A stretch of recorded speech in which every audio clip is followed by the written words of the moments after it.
Okay, so now that we've got kind of the basic skill sets down for linear functions, we're going to talk about how to apply them into some word problems and some real life problems that we'll work on in class.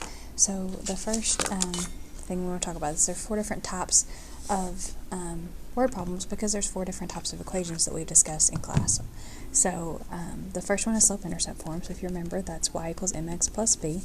And so we're going to use this type of, or use this equation when we are given a rate of change, that's our m variable, and a starting point of some kind.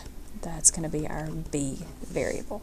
Okay, so I'm going to do a couple of examples with you. So first off, Evan is going to the county fair this weekend. The admission to the fair is $5 and the cost per ride is 50 cents. So $5 is key, and cost per. This word per is a great indication that something is going to be a rate of change. So per ride is 50 cents. So that means that my slope here is 0.5, our 50 cents. It's our rate of change. And our starting point, our cost to get in, the initial price that you pay, is $5. Now, when we say cost per ride, okay, so he's paying the 50 cents, that's the rate of change. Per ride is this per x, or multiplied by x. So that means that our x here represents the number of rides, because altogether mx represents 50 cents per ride. And then the other piece is y. Y is the other variable that we need to recognize what it is. And in this case, when we add up the initial cost plus how much he paid for the rides, it gives us a total cost. Okay, so those kind of what all the variables represent. Now, his parents gave him $20. So of that information, that is going to represent our total cost that he had to spend. So I'm going to, first off, I'm going to create our equation. So y equals 0.5x plus 5, okay, plugging in the slope and the variable, or the y-intercept that we have. Now, his parents gave him $20, sorry. So we're going to replace the y, the total cost, with $20, and we are asked to find how many rides, the number of rides. So we are looking for x here. So I'm going to subtract 5. I get 15 is equal to 0.5x. I divide by 0.5, and I find out that he can ride 30 rides. And so that's what we were looking for this problem. Now, another example of this, Alex buys a truck. He spends $42,000 on it. Okay, that's an initial fee. That's how much he pays from the get-go. According to the dealer, the truck will depreciate approximately $4,200 per year. So this is going to be our slope. But what we have to be careful about here is that it's depreciating. So it's going to be reducing in value. So it's going to be a negative $4,200 per year. Okay, now the year, because it's per year, that means that our x value is going to be the number of years. And so that means that our y is going to equal the value of the truck.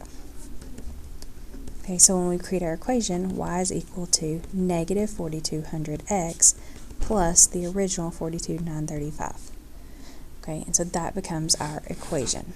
Now, the question is asking us to write and solve a linear equation to find out how many years. So we're looking for years, that's our x. So we're looking for x until the truck is worth $5,100. So we are given the value. So we're going to replace y this time with 5,135 and set that equal to negative 4,200x plus 42,935. We're going to subtract this 42,935.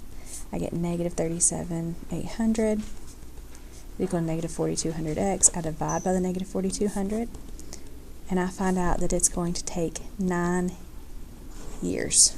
And after 9 years, that truck will only be worth $5,000 after he paid $42,000 for it originally. Okay, so that's kind of the slope-intercept. And we spent a lot of time with these types of questions, so I really want you to focus your time on that. So go ahead and give 2 and 4 a chance.